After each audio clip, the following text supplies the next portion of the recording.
on va voir maintenant, d'une manière pratique, puisque Genèse chapitre 15, versets 5 à 6, Dieu t'explique que si tu ne vois pas les choses de tes yeux, tu ne peux pas, c'est-à-dire, tu ne peux pas comprendre le langage de Dieu. Et si tu ne peux pas comprendre le langage de Dieu, ça veut dire que obligatoirement, tu ne peux pas croire. Même si tu dis que tu crois, Dieu sait que tu mens, c'est faux. Tu perds ton temps dans les marathons de prière. Tu ne crois pas. C'est du vent tout ça. Dieu ne peut pas se tromper. S'il dit que si tu ne vois pas, tu ne peux pas croire comme Abraham, tant qu'il n'avait pas vu la parole de Dieu imagée, il ne croyait pas vraiment. C'est lorsque Dieu lui a montré les étoiles, la lune, tout ce qu'il a vu là, la Bible vient dire qu'à partir de là, il eut confiance, il crut maintenant. Mais jusqu'à aujourd'hui, c'est pareil. Maintenant, la marche chrétienne traditionnelle, il n'y a pas de tableau. Il n'y a pas de démonstration des Écritures. C'est du vent, speech, blablabla, baratin. On parle comme ça, à l'aveuglette. Il n'y a pas de preuve que quelqu'un a compris. C'est pour ça que les chrétiens souffrent. Très peu comprennent la parole de Dieu. Et peu importe leur titre, leur grade, c'est pareil, c'est blanc, bonnet, bonnet blanc. Que tu sois pasteur, docteur, chrétien, tout ça là, c'est pareil. Regarde maintenant. Ça, 1 Corinthiens 3,2, plus 2 Pierre 3,16, plus Genèse 1, 29, je vais te montrer les images de ce que ça veut dire concrètement, de manière à ce que tu puisses comprendre facilement et croire. Nous passons au cas pratique. Alors, je sors mes éléments de démonstration du labo, de ma cuisine, voilà. Voilà.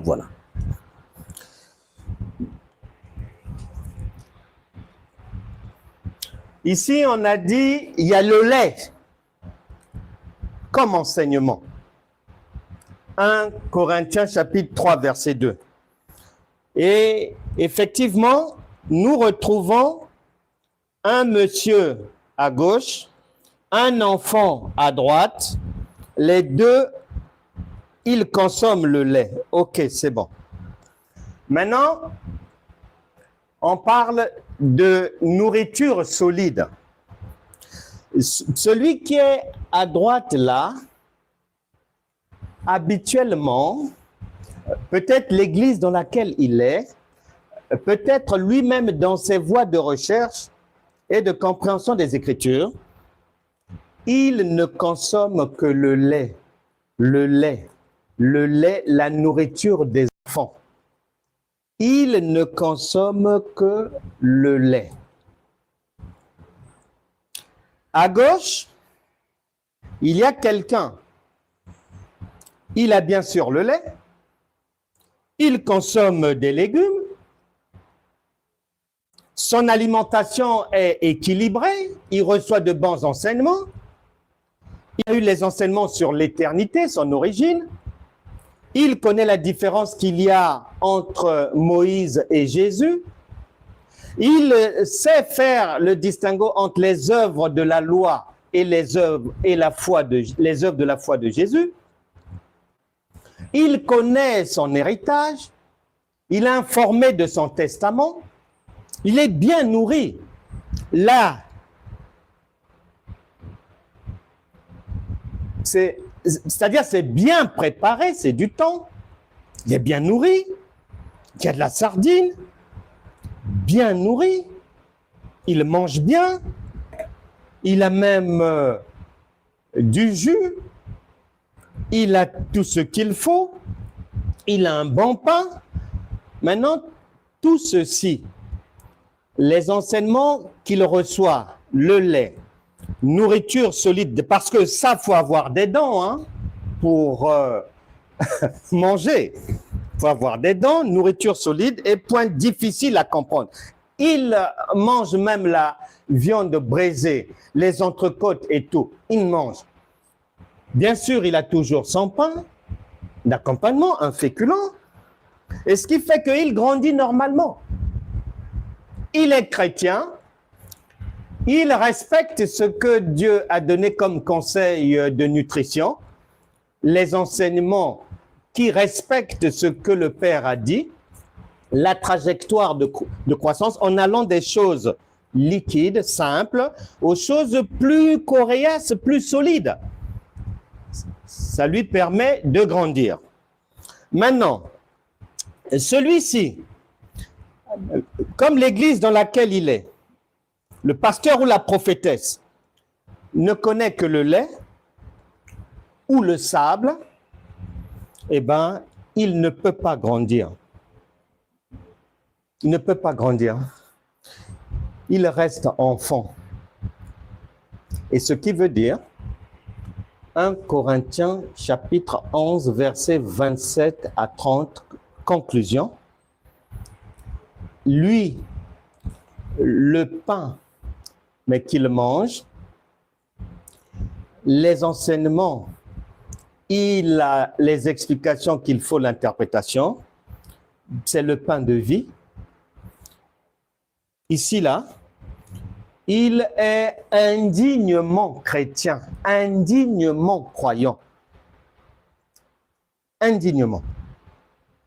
Soit il est nourri par de faux enseignements, soit ce sont les choses des enfants, soit il ne comprend pas et il mange ce que Psaume 127, versets 1 à 2, appelle, il mange le pain de douleur.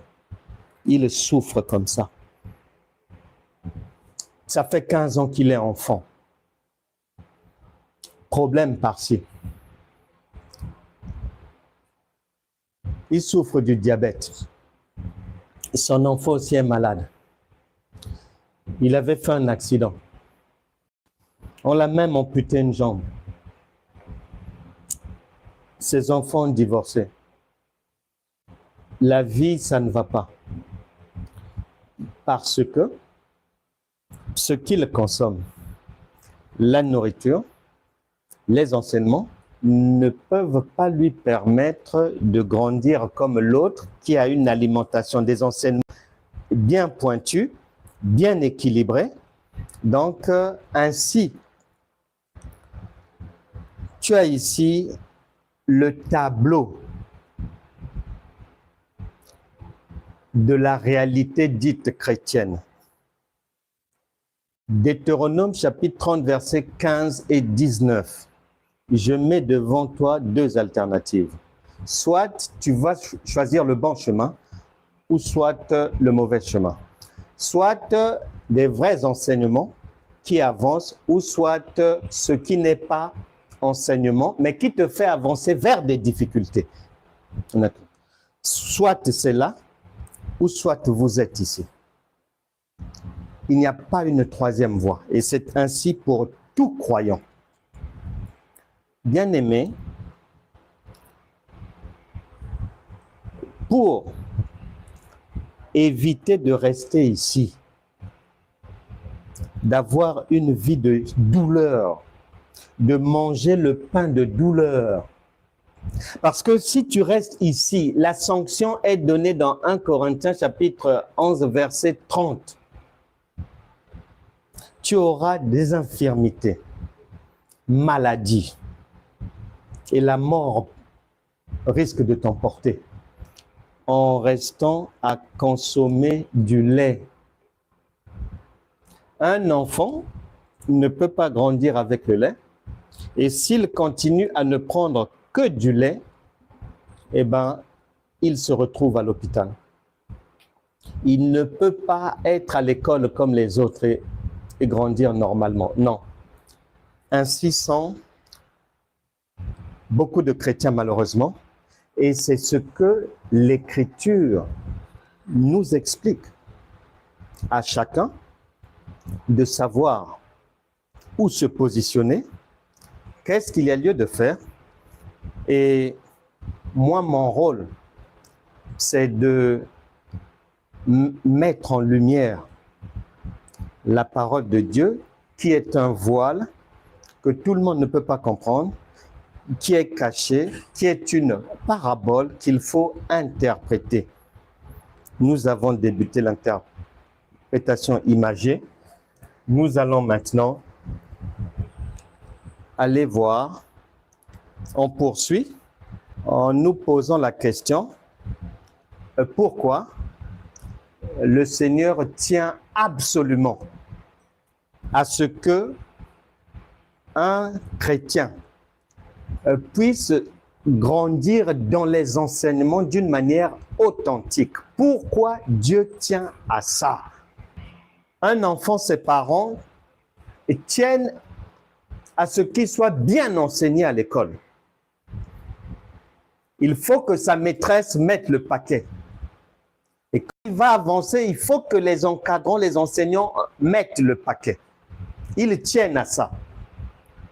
Et bien, la Bible déclare, la nature elle-même ne vous enseigne-t-elle pas? C'est ce que le Seigneur nous explique aussi. Pour notre propre bien, pour notre futur, pour notre présent, pour la fin des difficultés dans la vie, le conseil nous est donné, vaut mieux manger une nourriture équilibrée. Une nourriture qui va du liquide au solide, et de plus en plus solide.